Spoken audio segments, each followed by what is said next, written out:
International waters, also known as the high seas, are areas of the ocean beyond the national jurisdiction of any single country. While no one country has sovereignty over these waters, they are not lawless and are instead governed by a framework of international laws, treaties, and conventions. Key principles.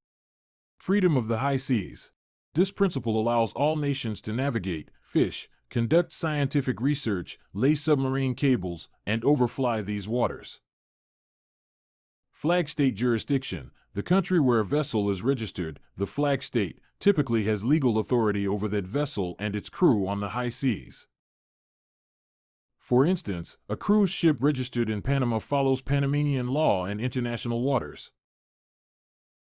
The United Nations Convention on the Law of the Sea, UNCLOS. UNCLOS provides the legal framework for ocean use and protection.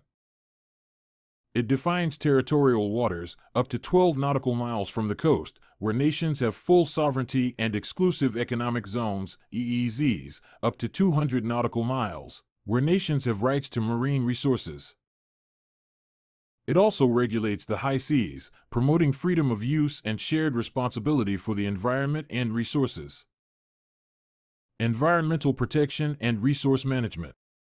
Although international waters have less regulation than national waters, international law requires nations to cooperate in conserving and managing high seas resources through organizations like regional fisheries organizations, RFMOs. UNCLOS emphasizes environmental protection and requires cooperation to protect oceans from harm. The International Maritime Organization, IMO, also regulates pollution from ships, including greenhouse gas emissions. Enforcement and prosecution. Enforcing laws in international waters is challenging due to the large area, limited resources, and need for international cooperation. Crimes on the high seas are generally prosecuted under the flag state's laws. However, nations can exercise universal jurisdiction for serious crimes like piracy, drug trafficking, and terrorism, regardless of the vessel's nationality.